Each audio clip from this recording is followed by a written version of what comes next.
Genghis Khan की गुलाम।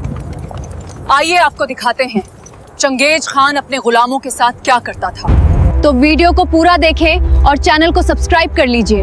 Mongolia के अनंत और वीरान मैदान, जहां सर्दियों में हवाएं हड्डियों को चीर देती हैं। आज से लगभग 800 साल पहले इन्हीं सर्द हवाओं के बीच एक ऐसी आंधी ने जन्म लिया था जिसने पूरी दुनिया का भूगोल और इतिहास अपने खून से सने हाथों से लिख दिया। एक ऐसा इंसान जिसके खौफ का आलम यह था कि लोग उसका नाम लेने से भी कांपते थे। उसने अपने जीवन में इतना खून बहाया कि पृथ्वी का तापमान तक गिर गया। इतिहास के पन्नों में उसे एक राक्षस, एक कसाई और एक महान विजेता कहा गया है। आज हम बात कर रहे हैं उसी खौफनाक शासक की जिसे दुनिया चंगेज खान के नाम से जानती है। तो हमारे इस चलचित्र की सदस्यता ले लें और अंत तक बने रहे, क्योंकि आज जो रहस्य आप जानेंगे वो आपके रोंगटे खड़े कर देगा। लेकिन मित्रों, क्या आप जानते हैं कि दुनिया की 22% आबादी पर राज करने वाला यह इंसान पैदाइशी राजा नहीं था। साल 1162 में जब इस बच्चे का जन्म हुआ तो उसकी मुट्ठी में खून का एक थक्का जमा हुआ था। मंगोल कबीले के पुजारियों ने भविष्यवाणी की थी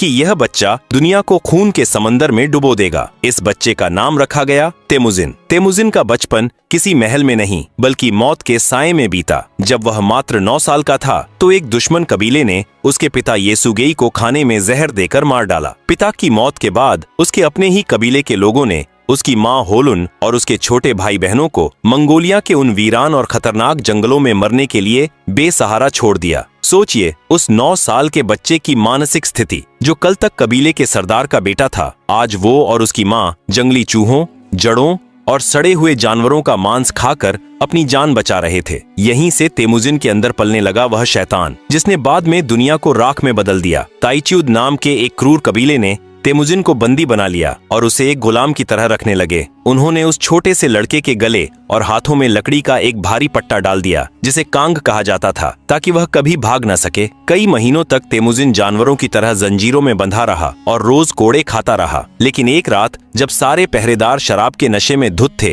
तो तेमुजिन ने उसी भारी लकड़ी के पट्टे के साथ एक गहरी नदी में छलांग लगा दी। वह पानी के अंदर सिर्फ अपनी नाक बाहर निकालकर तब तक छिपा रहा जब तक कि दुश्मन उसे ढूंढते हुए बहुत दूर नहीं चले गए। इस रोंगटे खड़े कर देने वाले अनुभव ने उस छोटे से बच्चे को यह सिखा दिया कि इस दुनिया में कमजोर के लिए कोई जगह नहीं है और अगर जिंदा रहना है तो पत्थर से भी ज्यादा कठोर बनना पड़ेगा। अपनी पत्नी बोरटे को बचाने के लिए उसने अपने बचपन के दोस्त और खून के भाई जमुका से मदद मांगी। दोनों ने मिलकर मेरकिट कबीले पर ऐसा भयानक हमला किया कि रातों रात पूरा कबीला खून से नहा गया। बोरटे को बचा लिया गया, लेकिन इस जीत के बाद तेमुजिन और जमुका के बीच सत्ता की भयंकर लड़ाई शुरू हो गई। जमुका भी क्रूरता में तेमुजिन के बराबर था। एक बार जब जमुका ने तेमुजिन के 70 सेनापतियों को बंदी बनाया तो उसने उन सभी को जिंदा उबलते हुए पानी के विशाल कड़ाहों में डाल दिया था। लेकिन तेमुजिन ने अपनी चालाक रणनीति से जमुका की पूरी सेना को अपने पाले में कर लिया और अंततः अपने ही सबसे प्यारे दोस्त जमुका को हरा दिया। मंगोल परंपरा के अनुसार तेमुजिन ने जमुका की रीढ़ की हड्डी तोड़कर उसे मौत के घाट उतार दिया। तेमुजिन के अंदर की यह क्रूरता पहली बार तब दुनिया के सामने आई जब वह सिर्फ 13 साल का था। शिकार के दौरान एक छोटी सी चिड़िया को लेकर उसका अपने ही सौतेले भाई बेख्तेर से झगड़ा हो गया। तेमुजिन ने बिना पलक झपकाए अपने ही भाई के सीने में तीर उतार दिया। यह सिर्फ एक हत्या नहीं थी, यह इस बात का ऐलान था कि तेमुजिन अब एक आम बच्चा नहीं रहा। उसके लिए रिश्ते नातों से बड़ा सिर्फ एक ही धर्म था, ताकत। धीरे धीरे तेमुजिन जवान हुआ। उसकी शादी बोरटे नाम की एक बेहद खूबसूरत लड़की से हुई, लेकिन उसकी किस्मत को चैन कहाँ मंजूर था। एक दिन दुश्मन कबीले ने उसके तंबू पर हमला किया और उसकी जान से प्यारी पत्नी बोरटे का अपहरण कर लिया। बस यही वो पल था जिसने एक अनाथ लड़के को चंगेज खान बनने पर मजबूर कर दिया। अपनी पत्नी को वापस पाने के लिए तेमुजिन ने अपनी बचपन की दोस्ती और कूटनीति का ऐसा जाल बिछाया कि उसने रातों रात एक विशाल सेना खड़ी कर ली। उसने दुश्मनों के कबीले पर ऐसा कहर बरपाया कि जो भी उसके रास्ते में आया उसे काट कर फेंक दिया गया। उसने अपनी पत्नी को तो वापस पा लिया, लेकिन अब उसे खून की लत लग चुकी थी। तेमुजिन अब रुकने वाला नहीं था। उसने मंगोलिया के आपस में लड़ने वाले हर छोटे बड़े कबीले को या तो अपने सामने घुटने टेकने पर मजबूर किया या उन्हें हमेशा के लिए मिट्टी में मिला दिया। साल 1206 तक आते आते मंगोलिया का पूरा परिदृश्य बदल चुका था। सारे कबीले एक हो चुके थे और इसी साल मंगोलों की एक विशाल सभा बुलाई गई। इसी सभा में तेमुजिन को एक नया नाम और एक नई उपाधि मिली, चंगेज खान, यानी पूरी दुनिया का राजा। अब मंगोलिया उसके लिए छोटा पड़ने लगा था। चंगेज खान की भूख अब पूरी दुनिया को निगलने की थी। चीन से लेकर ईरान तक और रूस से लेकर यूरोप की सीमाओं तक मौत का एक ऐसा तांडव शुरू होने वाला था जिसकी कल्पना इंसानियत ने कभी नहीं की थी। सबसे बड़ा और खौफनाक नरसंहार तब हुआ जब उसने ख्वारिज़म साम्राज्य यानी आज के ईरान, उज्बेकिस्तान और अफगानिस्तान के इलाके पर अपनी नजर मोड़ी। शुरुआत में चंगेज खान वहां के शाह अलाउद्दीन मोहम्मद के साथ शांतिपूर्ण व्यापार करना चाहता था। उसने रेशम और सोने से लदे 500 व्यापारियों का एक दल भेजा, लेकिन ओट्रार शहर के एक लालची शासक ने उन सभी व्यापारियों को जासूस बताकर उनकी बेरहमी से हत्या कर दी और उनका सारा माल लूट लिया। चंगेज खान को जब यह पता चला तो उसने कूटनीति का आखिरी रास्ता चुना। उसने 3 दूतों को शाह के दरबार में भेजा ताकि शांति से मामला सुलझ जाए, लेकिन शाह ने अपने घमंड में अंधे होकर एक दूत का सिर काट दिया और बाकी 2 की दाढ़ी मुंडवाकर तथा उन्हें जलाकर अपमानित करके वापस भेज दिया। यह मानव इतिहास की सबसे बड़ी भूल थी। चंगेज खान का क्रोध ऐसा भड़का कि उसने खुदा की कसम खाकर कहा कि वह इस साम्राज्य का नामो निशान हमेशा के लिए मिटा देगा। मंगोल सेना एक भूखे भेड़िए की तरह ख्वारिज़म पर टूट पड़ी। सबसे पहले ओट्रार शहर को राख किया गया और उस लालची शासक को जिंदा पकड़ लिया गया। चंगेज खान ने उसे सजा देने के लिए उसकी आंखों और कानों में खौलता हुआ पिघला हुआ चांदी डाल दिया ताकि उसकी लालच की प्यास हमेशा के लिए बुझ जाए। इसके बाद चंगेज खान बुखारा शहर पहुंचा। उसने घोड़े पर सवार होकर सीधे वहां की सबसे बड़ी मस्जिद में प्रवेश किया और पवित्र ग्रंथों को अपने घोड़ों के पैरों तले रौंदवा दिया। उसने वहां के लोगों से एक खौफनाक बात कही कि मैं खुदा का कहर हूँ और अगर तुमने पाप न किए होते तो खुदा मुझे तुम पर अजाब बनाकर न भेजता। मित्रों, जब चंगेज खान की सेना ने मंगोलिया की सीमाओं को लांघकर दुनिया के दूसरे हिस्सों की तरफ रुख किया तो बाकी साम्राज्यों को लगा कि यह कोई आम लुटेरा होगा जो लूट पाट कर वापस लौट जाएगा, लेकिन वो कोई आम इंसान नहीं था। वो एक चलता फिरता मौत का बवंडर था। इतिहासकार मानते हैं कि चंगेज खान की असली ताकत उसकी तलवार में नहीं बल्कि उसके शैतानी दिमाग में थी। उसने मनोवैज्ञानिक युद्ध का एक ऐसा तरीका इजाद किया था जिसे सुनकर आज भी लोगों की रूह कांप उठती है। जब मंगोल सेना किसी शहर को घेरती थी तो वो पहले से जीते गए शहरों के बेगुनाह कैदियों, बूढ़ों, औरतों और बच्चों को अपनी सेना के सबसे आगे खड़ा कर देते थे। इसे मानव ढाल कहा जाता था। जरा सोचिए उस खौफनाक मंजर को। जब किले की दीवारों पर खड़े दुश्मन के सैनिक मंगोलों पर तीर चलाते तो उनके अपने ही देशवासी, उनके ही भाई बंधु उन तीरों से छलनी होकर गिरते। इस दर्दनाक दृश्य को देखकर दुश्मन सेना का मनोबल पूरी तरह टूट जाता था। साल 1209 में तुंगुत साम्राज्य पर हमले के दौरान उसने 30,000 बेगुनाह लोगों को ऐसे ही मौत के घाट उतार दिया था। चंगेज खान का एक और अजीब और भयानक शौक था। वो अपनी जीत का जश्न किसी आलीशान महल में नहीं मनाता था बल्कि कटे हुए सिरों के पहाड़ बनाकर मनाता था। उसका नियम साफ था, जो आज जिंदा बचेगा वो कल मेरे खिलाफ बगावत करेगा। इसलिए जब वह किसी शहर पर कब्जा करता तो आदेश देता कि वहाँ एक भी जीवित प्राणी बचना नहीं चाहिए। इंसान तो इंसान, उस शहर के कुत्ते, बिल्लियों और परिंदों तक को मार दिया जाता था। लेकिन उसकी क्रूरता की हदें तब पार हो गईं जब बात उसके परिवार पर आई। साल 1221 फारस का सबसे खूबसूरत और समृद्ध शहर था निशापुर। यह उस समय दुनिया के प्रमुख सांस्कृतिक केंद्रों में से एक था, लेकिन इस शहर ने एक ऐसी गलती कर दी जिसका खामियाजा उसे इतिहास के सबसे बड़े नरसंहार के रूप में चुकाना पड़ा। निशापुर के एक तीरंदाज ने गलती से चंगेज खान के दामाद तोकुचर को मार गिराया। जब यह खबर चंगेज की बेटी तक पहुंची तो उसका दुहक एक भयानक क्रोध में बदल गया। उसने अपने पिता से ऐसा इंतकाम मांगा जिसे सुनकर शैतान भी कांप जाए। चंगेज खान ने अपनी सेना को आदेश दिया, निशापुर को नक्शे से हमेशा के लिए मिटा दो। अगले 10 दिनों तक निशापुर में खून की ऐसी नदियां बहीं कि वहां की मिट्टी लाल हो गई। करीब 17 लाख लोगों को बेरहमी से काट डाला गया। पुरुषों, महिलाओं और बच्चों के सिर काटकर अलग अलग पिरामिड बनाए गए। उस शहर की जमीन को इतना खोदा गया कि वहां दोबारा घास का एक तिनका तक न उग सके। चंगेज की बेटी खुद उस राख और लाशों के ढेर को देखने वहां गई थी। मनोवैज्ञानिक आज मानते हैं कि चंगेज खान एक मानसिक बीमारी का शिकार था, यानी उसे दूसरों को तड़पता देखकर खुशी मिलती थी। इसका एक खौफनाक सबूत यह भी है कि वो हाथियों को पकड़ने का आदेश देता और उन्हें एक ऊंचे पहाड़ से नीचे धकेल देता। जब वो विशाल जानवर पहाड़ से लुढ़कते, उनकी हड्डियां टूटती और वो दर्द से चिंघाड़ते, तो चंगेज खान पहाड़ की चोटी पर बैठकर शराब पीते हुए जोर जोर से हंसता था। उसे लगता था कि कुदरत के सबसे ताकतवर जीव भी उसके आगे बेबस हैं। लेकिन मित्रों, कहानी का एक दूसरा और बेहद चौंकाने वाला पहलू भी है। चंगेज खान सिर्फ मौत नहीं बांट रहा था, बल्कि वो दुनिया का सबसे बड़ा जेनेटिक निर्माता भी बन चुका था। उसने अपने जीवन काल में 500 से अधिक शादियां की।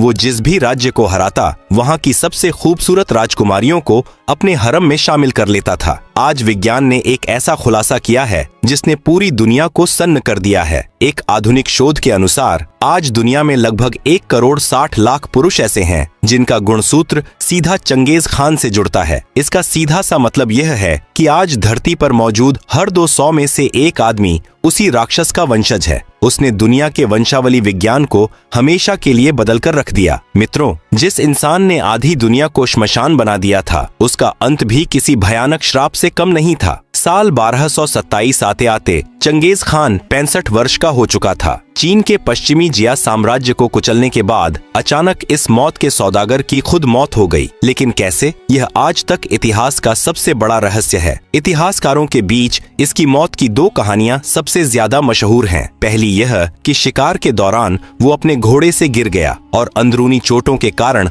तड़प तड़प कर मर गया। लेकिन दूसरी कहानी ज्यादा खौफनाक और रोंगटे खड़े करने वाली है। कहा जाता है कि पश्चिमी जिया को हराने के बाद उसने वहां की एक बेहद खूबसूरत राजकुमारी को अपने तंबू में बुलवाया। उस राजकुमारी ने अपने कपड़ों में एक छोटा खंजर छुपा रखा था। जैसे ही चंगेज खान ने उसके करीब आने की कोशिश की, राजकुमारी ने उस पर ऐसा जानलेवा वार किया कि अत्यधिक खून बहने से दुनिया का सबसे बड़ा कसाई अपने ही तंबू में तड़प तड़प कर मर गया। लेकिन मरने से पहले चंगेज खान ने अपने बेटों को एक ऐसा खौफनाक फरमान सुनाया जो आज तक एक पहेली बना हुआ है। उसने कहा, मेरी कब्र का पता दुनिया में किसी को नहीं चलना चाहिए। मुझे ऐसे दफनाना कि मेरी कब्र के ऊपर से हजारों घोड़े दौड़ जाएं और वहां जंगली घास उगाए। अगर किसी ने भी मेरी नींद में खलल डाला तो मेरी रूहानी कयामत उस पर टूट पड़ेगी। उसे डर था कि जिन करोड़ों बेगुनाहों को उसने काटा है, उनके वंशज उसकी कब्र खोदकर उसकी हड्डियों की बेइज्जती करेंगे। चीन से लेकर मंगोलिया तक